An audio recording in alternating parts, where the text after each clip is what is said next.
ना ही होगा, आपको गांव से बाहर तो निकलना ही पड़ेगा। भले ही कहीं जाके, ये जरूरी नहीं है कोचिंग करो। फिर क्या होता है, अपन कई बार क्या करते हैं, कई बार पूछने जाओ जे कि मैं RS में सिलेक्शन हो गया, मैं पूछने जाऊँ ना, राय लेने जाऊँ। जैसे कई बार मैं इंटरव्यू देखता हूँ, IAS RS का इंटरव्यू आता है, मेरे में इंटरव्यू में क्या कहें, हम बस 5-6 घंटे पढ़ा करते थे। भाई 5-6 घंटा में आजकल राजस्थान पुलिस में सिलेक्शन को नहीं हो। वो ऐसा क्यों बोलते हैं, वो अपने दिखाते हैं भी 5-6 घंटा में बड़ा बुद्धिजीवी, 5-6 घंटा मारोगे। अच्छा, बाकी 18 घंटा क्या करता थे, ठेके पर दारू बेचता गया। मतलब आपको सही गाइडेंस नहीं देंगे। पीछे मैं भी एक सेमिनार में गए, बाहरी साइड हो, तो वो बता रहे हो 5-6 घंटे पढ़ते, और मैं फिर अकेला बैठा मजाक में, मैं कह गुरु जी साची कौन बताई चाहिए, कै घंटा पढ़ता, 5-6 घंटा में राजस्थान पुलिस में को नहीं हुआ आजकल। कितना घंटा पढ़ता साची बताओ।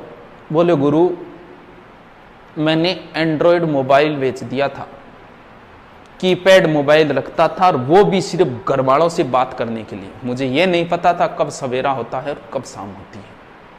पढ़ना है तो फिर घंटे नहीं देखना है, पढ़ना है तो फिर पढ़ना ही है। एक लक्ष्य से इसे ही बोलते हैं। कुछ कई बार गांव भी छोड़ दिया, शहर भी चले गए, फिर भी को नहीं हो रही, तो फिर तेरे पास ऑप्शन बचा है लाइब्रेरी। एक बार लाइब्रेरी का प्रयोग और कर ले। लाइब्रेरी से आपकी सीटिंग पावर बनेगी। हम लोगों की सीटिंग पावर है ही नहीं। हमने 10 में बैठे थे बस 5-6 घंटे, उसके बाद तो कभी एक जगह बैठे ही को नहीं। सीटिंग पावर थोड़ी बहुत तो बनानी पड़ेगी आपको। अब बात आती है क्या होता है, छोटा छोटा प्रयोग। छोटा प्रयोग में क्या करना, हम क्या करते हैं, जैसे हिस्ट्री पढ़नी शुरू करनी है, बस पूरी सल्टा दी एक दिन में, मेवाड़ मारवाड़ रगड़ दियो सारे। एक चीज का ध्यान रख लेना, इस बार अगर ध्यान से पढ़ाई नहीं की तो दोबारा यही चीजें पढ़नी होगी। यही मेवाड़ आएगा तुम्हारे सामने, यही मारवाड़ आएगा, यही राठौड़ आएंगे, यही सिसोदिया आएंगे, यही चौहान आएंगे, वही महाराणा प्रताप, वही हल्दीघाटी का युद्ध 1576, वही इधर मानसिंह सेनापति, वही इधर महाराणा प्रताप। सारी चीजें वो की वो दोबारा आएगी तुम्हारे सामने। कई बार जी आप सुत्या में किए हुए एक माछरा हो, बाऊ कर करके वो नजदीक आओ, आवाज दे, आपा बिन अलग कर दिया। थोड़ी देर बाद घूम फिर के वो और आ जाओ, भूं करते हो, फिर आपा नाक कर दिया, पन्ने बड़े रहे। तीसरी बार वो फिर आएगा, अब अपनी बीपी आई जी, तेरी तो घंटा होगी। ऐसा क्यों, ये चीजें तुम्हारे सामने दोबारा आएगी। यही जो पढ़ रहे हैं ना आप, नदियां, भौतिक प्रदेश, राजस्थान के जिले, ये महाराणा प्रताप, ये हिस्ट्री, ये सारी की सारी चीजें तुम्हारे सामने दोबारा आएगी। तो एक रट रट आगे छुटाओ नहीं गए ले, जो चीज पढ़ रहे हो उसे तो एक चीज को उठाओ। कभी क्यों उठाओ लंबो चौड़ो, बस एक टॉपिक उठाओ कि आज मुझे सिर्फ और सिर्फ महाराणा प्रताप ही पढ़ना है। मुझे मतलब नहीं महाराणा प्रताप के पिता उदय सिंह ने क्या किया, मुझे नहीं पता महाराणा प्रताप के पुत्र अमर सिंह ने क्या किया। भले ही इस एक टॉपिक में मुझे 1 घंटा लगे, 5 घंटा लगे, 1 दिन लगे या 1 महीना लगे, लेकिन पढ़ूंगा ही। किसी एक टॉपिक में 1 घंटे से ज्यादा नहीं लगता, लेकिन इस तरीके से कि दोबारा पढ़ना नहीं पड़े, सिर्फ और सिर्फ रीडिंग मारनी पड़ी। अब समस्या दूसरी, रट गए तो एक बार तो सड़न छोड़ दियो, रट गए। नदी पड़ी तो गंगा नदी साड़ी रट के मारती, लेकिन दोबारा उसको नहीं छेड़ा। हमारे दिमाग में 24 घंटे बाद भूलने की प्रक्रिया शुरू हो जाती है। अगर उस टॉपिक को आपने 24 घंटे में दोबारा एक बार नहीं पढ़ा तो कोई औचित्य नहीं हटने। इतना बड़ा विद्वान हो गए थे, विवेकानंद हुए थे, 1 पढ़ेड़ थारे याद रहे। विवेकानंद जी गए तो 1 पढ़ेड़ो थारे कौन रहे, दुनिया के किसी आदमी को नहीं रहता। 0.01% ऐसे लोग होते हैं जिनके एक बार पढ़ी हुई चीज याद रहती है। जो टॉप में आता है ना, मेरिट 70% रही सेकंड ग्रेड की, और जिसने पहली रैंक हासिल की है ना, उसके बने हैं 76%। तो फिर अगर अब ये मान ले कि इसकी पहली रैंक आई, ये बड़ा इंटेलिजेंट लड़का है, तो भाई छिंतरी क्यों है, सोमू सो क्यों को नहीं आया? क्योंकि जो चीज एग्जाम में आई है प्रत्येक चीज उसी की पढ़ी हुई थी, रही तो को नहीं याद। पूरी की पूरी चीज किसी ही नहीं याद रहती। अब दूसरी समस्या, अगर 24 घंटे में एक बार रीडिंग मार ली तो दोबारा आप 7 दिन में एक बार मारनी पड़ेगी, फिर भूलने की प्रक्रिया 7 दिन तक रहेगी।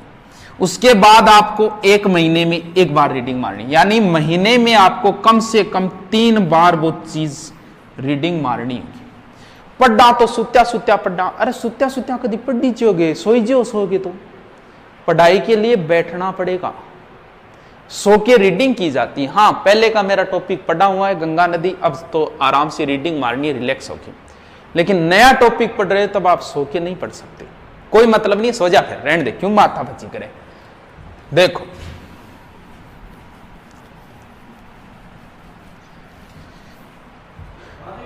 जब भी पढ़ो, जब भी पास में रफ रजिस्टर होना चाहिए। कैसे पढ़ना है, रफ रजिस्टर में क्या लिखना है। आपने टॉपिक पढ़ा महाराणा प्रताप, पास में आपने लिखा, लिखते रहो कि महाराणा प्रताप का जन्म 1540 में हुआ। पास में रफ रजिस्टर में लिख दो 1540। महाराणा प्रताप का जन्म कुंभलगढ़ दुर्ग में हुआ, पास में लिख दो कुंभलगढ़। बचपन का नाम किक्का था, लिख दो, क्यों काम की चीज तो ये है, बाकी तो कनेक्टिंग वर्ड है। आपने रफ में लिख दिया। अब उसकी रीडिंग कैसे मारनी है, अब क्या करना है।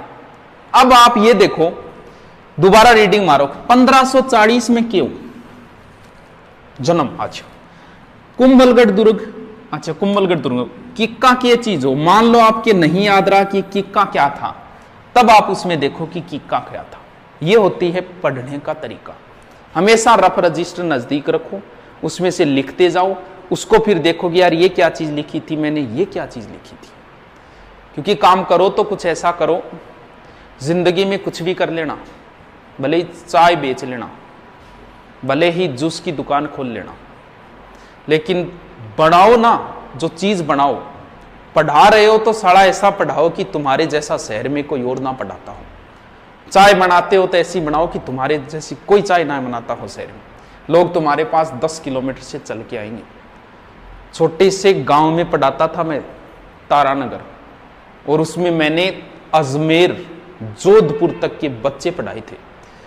क्योंकि आप अगर अच्छी चीज देते हो, लोग तुम्हारे पास चल के आएंगे, तुम्हें प्रचार करने की जरूरत नहीं होगी। सारा पढ़ो तो ऐसा पढ़ो कि तुम्हारे जैसा क्लास में कोई और ना पढ़ता हो। अब पतो के लागे कोई और पढ़ा है कौन पढ़ा, अपनी आदत होती है।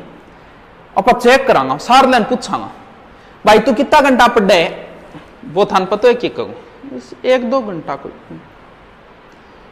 पढ़ने वाला बच्चा कभी नहीं बताता कि मैं कितने घंटे पढ़ता हूं, वो मोहब्बत करता है उनसे। जो किताबों से मोहब्बत करता है ना, वो कभी नहीं बताता गुरुजी किताबों में मोहब्बत है। हाँ वह, मान लो कोई इंग्लिश का टीचर है या हिंदी का है, आप इंग्लिश के टीचर के सामने इंग्लिश की निंदा कर देना, ना अंग्रेजी कोई विषय है ये कह देना आप, भाई साहब उसकी बीपीआई हो जाएगी। ज्योग्राफी वाले के सामने ज्योग्राफी की निंदा कर देना, बीपीआई हो जाएगी उसकी, गुस्सा आएगा उसका। क्यों? क्योंकि वो किताबों से मोहब्बत करता है। बीए के अंदर आपा जाता, रजिस्ट्रियां मोड़ गए, स्टाइल चलता। अब आप कोचिंग में आते हो, किसी बच्चे का रजिस्टर मुड़ा हुआ है क्या? नहीं है। मैं किसी चीज का ध्यान नहीं रखता, लेकिन मेरे पास किताबें पड़ी है, एक भी किताब का पेज मुड़ा हुआ नहीं मिलेगा, क्योंकि किताबों से मोहब्बत है। जिस दिन किताबों से मोहब्बत होगी ना, बस कमरों होएगो, कमरे के चारों ओर किताबां पड़ी होगी, बीच में ही सोनो उठनो। अगर कोई बच्चा भी किताब फाड़ देना, इतना गुस्सा आता है थप्पड़ मार दोगे उसे, क्योंकि अब आपको किताबों से मोहब्बत हो गई। जिंदगी में सिर्फ 6 महीने किताबों से मोहब्बत कर लो, ये मान लो ये आपको सफलता की ओर ले जाएगी, क्योंकि जिसे चाहो उसे हासिल करो। दिमाग की 3 अवस्थाएं होती है, एक चेतन, एक अचेतन, एक अर्धचेतन। जिसे चाहते हो ना उसे हासिल करो। मान लो कभी किसी से मोहब्बत की, बेपनाह मोहब्बत की, उसे हासिल नहीं कर पाए, तीन अवस्थाएं हैं। एक तो चेतन है जो हमेशा एक्टिव रहता है, जैसे मैं आपसे पूछूं राजस्थान की राजधानी जयपुर, अचेतन। अर्धचेतन यानी बात गम कह करें जीव के नीचे आ रही है, बस जीव के नीचे आ रही है। जैसे मैं यह कहूं कि जयपुर को राजधानी किस कमेटी की सिफारिश पे बनाई गई, तब यार मेरे याद तो है जीव के नीचे दब रही है तो जीव काट ले, वो होती है अर्धचेतन। सबसे ज्यादा खतरनाक होता है ये, किसी से प्रेम किया, विवाह कहीं और हो गया उसका, इसके बाद हमें ये चीज तकलीफ देती है, हमने इसे बुलाने की कोशिश की और उस चीज को हमने अचेतन मन में डाल दिया। ये चीज तकलीफ, जो चीज हमें तकलीफ देती है उसे हम अचेतन में डाल देते हैं। इस चीज को हमने अचेतन अवस्था में डाल दिया। कुछ सालों बाद, 2 या 3 साल बाद दोबारा देखा उसको, वही चीज जो अचेतन मन में डाली थी आज दोबारा चेतन मन में आ गई वो, और फिर ये आपको परेशान करेगी। राजस्थान पुलिस में लगने का सपना था, नहीं लग पाए। ये चीज आपको परेशान करती है, आपने उसे अचेतन मन में डाल दिया। यार अब जैसे तैसे ना यार, बढ़िया को नहीं नौकरी, जिया तिया करके उस चीज को हमने बुला दी, क्योंकि ये चीज हमें तकलीफ दे रही थी। जो चीजें हमें तकलीफ देती हैं हम उसे अचेतन मन में भेज देते हैं। अब 2 साल बाद पड़ोस के किसी लड़के के बारे में सुना कि उसका राजस्थान पुलिस में सिलेक्शन हो गया। अब जो चीज अचेतन मन में डाली थी वो वापस चेतन में आ गई। उस रात तुम्हें नींद नहीं आएगी। कभी किसी को देखा, जा रहे थे, किसी पुलिस कांस्टेबल को वर्दी पहने में देखा, जो चीज हमने भुला रखी थी, अचेतन मन में भेज दी थी, आज वो फिर चेतन मन में आ गई। तुम्हें ये जिंदगी भर अचेतन मन परेशान करेगा। नौकरी लगना है, जिसे चाहो उसे हासिल करो, वरना फिर तुम्हें ये मन हमेशा परेशान रुलाएगा तुम्हें। तो नौकरी अगर लगने की इच्छा है तो इस अचेतन मन से बचना चाहते हो तो तैयारी करनी होगी। घूमना फिरना छोड़ दो, सिर्फ 6 महीने के लिए कमरे में रहो। मैं ये नहीं कहता आप सो मत, सो जी भर के सो, लेकिन बाहर मत जाओ। कितने घंटे सोओगे? 5 घंटे? ना गुरुजी 5 के काम चाले। 10 घंटा? ना गुरुजी 10 को मन ज्यादा है। 12 घंटा?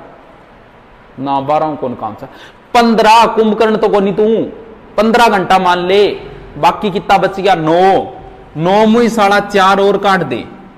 5 घंटे भी अगर शुद्ध करते हो तो बहुत है, लेकिन घूमना फिरना छोड़ दो। बाहर जाते हो ना, भले 1 घंटे के लिए जाते हो, लेकिन आपको पता नहीं चलता, वो आपका 3 घंटे खराब करता है। दोबारा पढ़ाई के लिए सेट होने में टाइम लगता है। घूमना फिरना एकदम छोड़ दो, कमरे के अंदर रहो, भले सो कितना ही। गुरुजी दिन के पहले उठ के पढ़ना जरूरी है ना? कोई जरूरी कौन बिरा, तेरे जच्चे जद पढ़, रात ने पढ़े वे भी नौकरी लागे, सुबह उठ के पढ़े वे भी लागे। फर्क इतना ही है, सुबह आप 4 बजे से उठ के 7 बजे तक 3 घंटे करते हो, तो वो 3 घंटे रात को 6 घंटे के बराबर है। इतना फायदा जरूर होगा, वरना कोई फर्क नहीं पड़ता। दिन में पढ़ो, रात में पढ़ो, कोई फर्क नहीं पड़ता। रात को पढ़ने वाले भी नौकरी लगते हैं, दिन में पढ़ने वाले भी नौकरी लगते हैं। जिस दिन लगोगे ना अहंकार में ना सही, उस दिन खड़े होके कहना कि कट ना पाई किसी से चाल मेरी, लोग देने लगे मिसाल मेरी, और वो भी मेरे फेंके हुए जुमलों से काम लेते हैं, जिनसे बंद है बोल चाल मेरी।